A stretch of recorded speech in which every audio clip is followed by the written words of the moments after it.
তো দর্শক আসসালামু আলাইকুম। আশা করি ভালো আছেন। এই বাবুই পাখির কারুকার্য খচিত নিজের বাসা তৈরির এক অনবদ্য নিদর্শন। আসলে পাখিদের মধ্যে বাবুই পাখি হলো শিল্পীর পাখি। সে নিজের বাসাটা এত চমৎকার করে বুনে, যেটা অসম্ভব সুন্দর এবং দারুণ এক কথায়।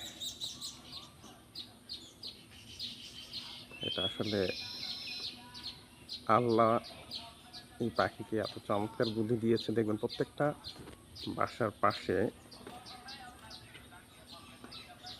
দুটো করে বাসা থাকে। একটার মধ্যে যখন ডিম পাড়া হয়, পুরুষ পাখিটা তখন আরেকটা বাসায়